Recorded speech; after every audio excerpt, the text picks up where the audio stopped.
L'alcool au volant est l'une des principales causes d'accidents de la route durant le carnaval. Les forces de l'ordre ont redoublé de vigilance. Des contrôles et sensibilisations ont eu lieu durant cette période. La Maison de la Nature à Sinnamary, un outil privilégié d'éducation à l'environnement depuis plusieurs années. Cet établissement donne un aperçu de la richesse de la faune et de la flore du Prix du Yii. Et puis Sa Majesté le Roi Vaval a été incinéré hier sur la place des Palmises. Des centaines de carnavaliers sont allés rendre un dernier hommage au roi du carnaval, une cérémonie présidée par le maire de Cayenne. Madame, Monsieur, bonsoir. Bienvenue dans ces tranches d'information. Commençons par cette information rendue publique par nos confrères de Guya Web. Le maire de Cayenne, Marie-Laure Phinera-Horth, a été mise en examen depuis le 19 octobre dernier. Elle est soupçonnée de recel de détournement de fonds. Le centre hospitalier André Rosemont avait porté plainte contre l'élu. Il lui reproche d'avoir continué à percevoir son salaire d'orthophoniste pendant plus de 3 ans. Le maire de Cayenne ne souhaite pas s'exprimer pour le moment sur l'affaire. Elle devrait communiquer dans les prochains jours. Dans le reste de l'actualité, excès de vitesse, surconsommation d'alcool, presque 2 accidents par jour se sont produits sur les routes de Guyane entre 2016 et 2017. Des accidents encore plus courants pendant les périodes festives, notamment durant le carnaval qui vient de s'achever. La préfecture a mené une campagne de sensibilisation sur les dangers de l'alcool au volant durant cette période. Le reportage de Pierre Tréfou. À l'entrée du dancing du Grand Blanc, les intervenants départementaux de sécurité routière installent leur stand. Pour lutter contre les excès d'alcool au volant pendant le carnaval, la préfecture a organisé des actions capitaines de soirée. Lorsque les Touloulous viennent en groupe, parmi le groupe, il y a une personne qui se désigne de ne pas consommer d'alcool du tout. Et cette personne-là est responsable des autres, elle leur accompagne à la maison. Lorsque les Touloulous vont rentrer, nous irons vers ces personnes. Et puis s'ils veulent bien nous laisser leur nom ou un petit nom, numéro de téléphone. Et puis à l'issue de cette soirée, il y aura une petite réception à la préfecture. Et on va essayer de récompenser les personnes, quoi. Éthylotest et bracelets de signalisation sont distribués aux Tololo, mais aussi aux Cavalières, grâce à un partenariat avec le club Rotary de Cayenne. On a mis le logo de Rotary sur chaque test. Alors il y a celles-là qui sont périmées en 2019, oui. Donc il faut commencer par celle-là, et celle-là en 2020. Oh, d'accord, on fera attention là. On fera attention. Voilà. Dans nos actions, il y a l'action de sécurité routière. On a distribué 2000 gilets dans le passé, des gilets jaunes comme ça, avec le logo de Rotary. Et cette année, on a enrichi notre action à travers le don de tests, d'éthylotests. Donc cette fois, on ramène 200 éthylotests pour distribuer aux danseurs. Les premiers arrivants sont accueillis par l'équipe de la préfecture et saluent l'initiative. Je vais conduire en retour, alors je me suis dit, bon, c'est une très bonne initiative, hein, parce qu'on ne sait jamais. Et celle avec qui dont je suis venue, elle ne boit pas. Et bon, tant mieux, mais je me suis dit que là, cette fois-ci, je ne vais rien boire. On est venu pour s'amuser, et puis j'ai préféré m'extraire quand même, voilà. On n'est pas dans le cadre de la répression. On préfère que les personnes adhèrent à la sécurité routière aujourd'hui et se permettent de rentrer avec toute leur famille en vie. Parce que souvent, quand on prend sa voiture, on est responsable de la vie de tout le monde.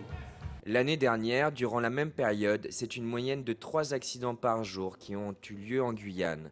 Avec la vitesse excessive, la surconsommation d'alcool sont les causes principales des accidents mortels.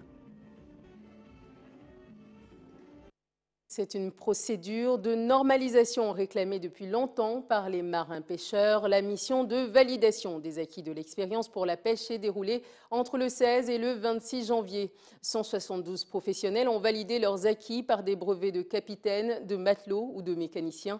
Une opération plutôt satisfaisante pour le comité régional de pêche. Léonard Ragnaud est en charge de la commission formation. Il fait le point au micro de Pierre Tréfou. Aujourd'hui, ils ont fait une première phase. La première phase, c'est valider leurs acquis parce que ce sont des marins-pêcheurs qui ont travaillé pour certains de 5 jusqu'à 30 ans pour certains.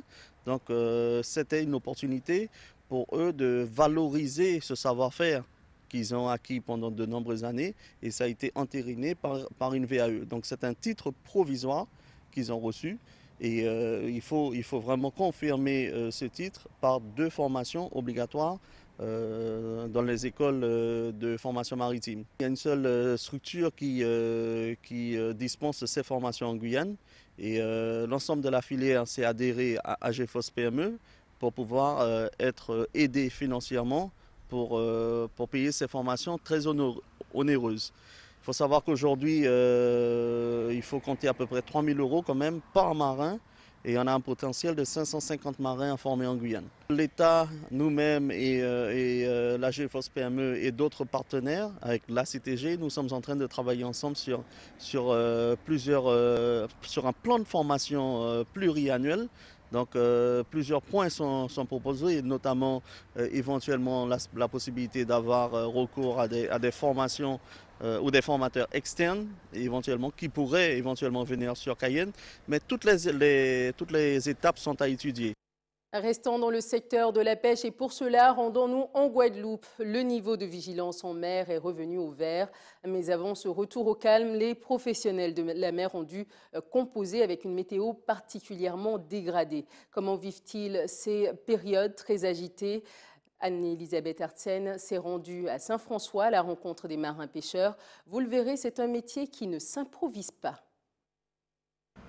Vigilance jaune, pas pour Célio, pêcheur de père en fils, qui en véritable loup des mers, n'a pas hésité à sortir ce matin. Je ne suis pas sorti hier, mais j'ai surveillé la météo et vu que j'ai un bateau qui passe bien aussi, ces bateaux-là, c'est des bateaux qui passent bien.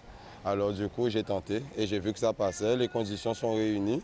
On n'a pas été trop loin, parce qu'un peu plus loin, ça bouge. Mais vu qu'on était devant la côte, alors du coup, ça peut aller. C'est dangereux, c'est le risque. Hein. C'est un métier qui est risqué, c'est un métier qui est dur. C'est quelque chose qu'on doit prendre au sérieux, mais vu que nous, on est nés dans la mer, les pêcheurs de père en fils, de génération en génération, on connaît à peu près. On sait s'adapter, on sait quand ça passe pas. Aujourd'hui, ça passe, demain, ça va passer et ça ira après. D'autres profitent de ces mauvaises conditions de navigation pour s'affairer à quai sur leur embarcation. On profite de réparer les filets, de faire un peu d'entretien, ça qu'il y a à faire à terre enfin.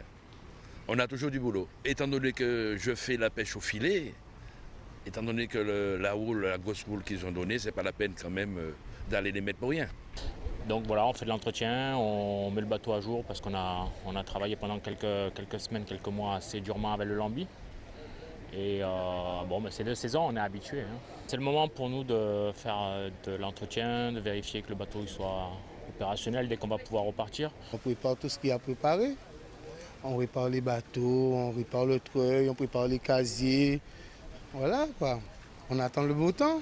Météo France maintient ce mercredi son niveau de vigilance jaune pour mer dangereuse à la côte, avec cependant des creux moyens qui repassent sous la barre des 3,50 m.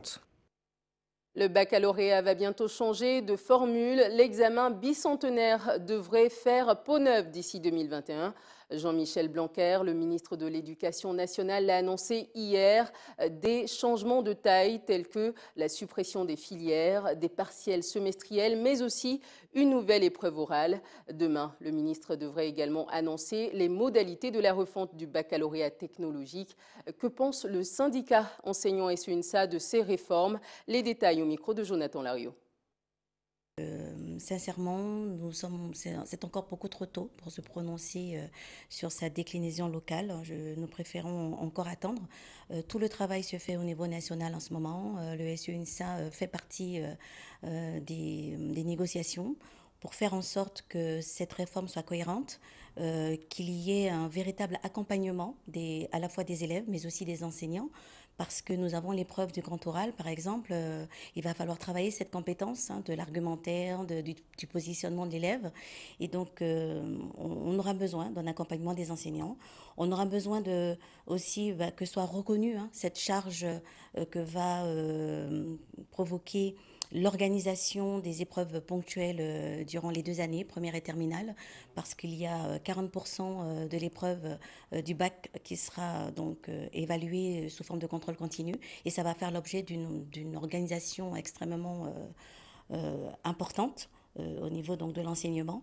Donc voilà. Donc pour le moment, nous sommes sur une déclinaison nationale, sur des négociations. Nous en sommes qu'au début. Nous avons bien vu que le rapport Mathieu n'a pas tout pris. Tout n'a pas été pris du rapport Mathieu et nous en sommes ravis. Et voilà, donc, et pour le SENSA, il va falloir mettre les moyens, il va falloir que l'État mette les moyens, il va falloir que le ministère soit aussi présent dans cette réforme, du début jusqu'à la fin, et qu'il y ait un véritable cadrage national. Un mot d'environnement, véritable porte d'entrée sur les prix de Yilli. La maison de la nature à Sinnamary présente la diversité de la faune et de la flore du Marais dans une exposition permanente, libre d'accès. Gaël Wassim et Chrysler Phillips se sont rendus sur place. Regardez leur reportage. La Guyane comptabilise 3 maisons de la nature. Nous avons été visiter celle de Sinnamary en bordure de la RN1. Charles Berger, garde littoral, nous explique quel est le rôle joué par cette structure à vocation pédagogique. La Maison de la Nature, c'est un espace d'accueil du public dans lequel on a des expositions temporaires et permanentes qui souvent sont des expositions naturalistes, des études en cours sur notre espace protégé ou simplement des expositions naturalistes, des collections. Par exemple, on a une exposition sur les poissons. Donc c'est des aquariums qui représentent les poissons principaux qu'on retrouve dans le Marais. Ça peut être des planches photographiques et c'est aussi des explications sur tout ce qu'on fait comme activité autour de cet espace. D'accès libre, la Maison de la Nature propose de nombreuses animations, même et surtout pour les enfants. On a justement une exposition sur les Acaciamangium, une espèce invasive, on a nos poissons, on a les crânes. Une manière d'aborder l'évolution en observant les crânes entre les carnivores, les herbivores, les rongeurs, les différentes tailles. Là, par exemple, on est dans la salle Timoun, donc c'est une salle qui normalement leur est entièrement dédiée. Ils peuvent y faire de la lecture, du coloriage, des animations qu'on leur prépare pour, en physique, en chimie, pour connaître les éléments, des choses comme ça. Tatouiller dans l'eau pour découvrir des poissons qu'ils auront pêchés eux-mêmes et les relâcher après. Pour les naturalistes, les chantiers qui bordent la Maison de la Nature sont riches en faune et en flore. On est au bord de la route nationale, sur un milieu de savane, avec une partie de forêt sur cordon. Donc ces lieux communs, en fait, on y retrouve beaucoup de ce qu'on appelle les passereaux des savanes. Donc c'est des oiseaux chanteurs de savane. Si on aime les oiseaux, on aura notre compte en passereau. Et les horaires, c'est au lever du jour jusque vers 9h et à la tombée de la nuit, en gros de 4h30, 5h le soir jusqu'à la tombée de la nuit. C'est les horaires où ils sont les plus actifs. Après, il y a beaucoup de chance aussi. On a déjà vu le jaguar sur le sentier. On voit régulièrement le grand fourmilier. On voit beaucoup de faune finalement, mais il faut tomber dessus, c'est de l'opportunisme puisqu'on n'est pas sur un système comme un zoo où on met en place des systèmes d'appât ou de piégeage pour avoir des animaux. On rencontre aussi très souvent le singe hurleur sur ce sentier d'ailleurs, c'est un sentier qui est connu pour ça. Donc la loutre géante sur les parties nautiques. En général, les gens sont souvent contents de le faire, même s'ils ne voient rien parce qu'ils passent par beaucoup de milieux naturels. Vous l'aurez compris, la Maison de la Nature est une alternative ludique et saine pour occuper vos week-ends. Refermons ce journal avec ces images de l'incinération de son Altesse le roi Vaval. Il a été conduit à sa dernière demeure, place des Palmites, hier en début de soirée. Ce brasier marque la fin du carnaval 2018. Mais ce n'est qu'un au revoir, car Vaval renaîtra de ses cendres sous d'autres traits l'année prochaine. Le récit de Jonathan Larieux.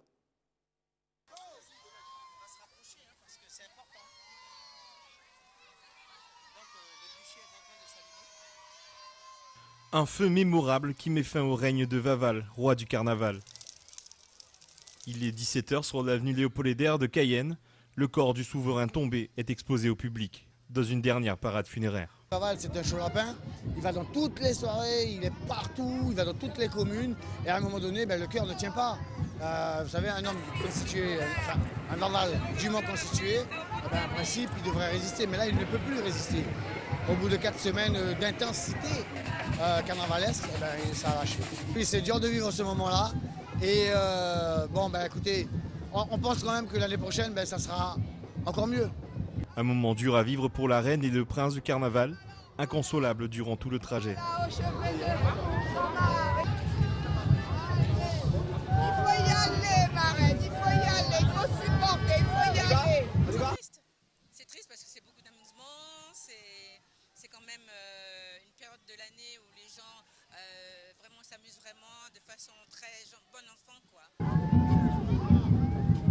Arrivé à la place des Palmistes, un dernier tour devant ses fidèles, le roi siège pour la dernière fois au milieu des carnavaliers, venus assister à sa fin.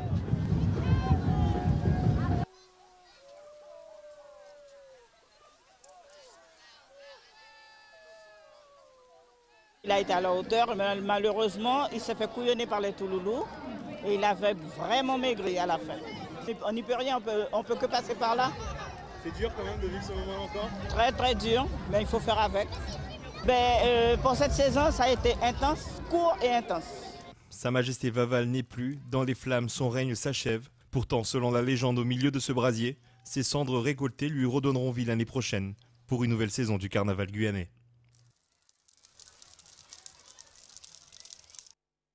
Ainsi s'achève cette tranche d'information. Je vous en rappelle les principaux titres. L'alcool au volant est l'une des principales causes d'accidents de la route durant le carnaval. Les forces de l'ordre ont redoublé de vigilance. Plusieurs contrôles et sensibilisations ont eu lieu durant cette période.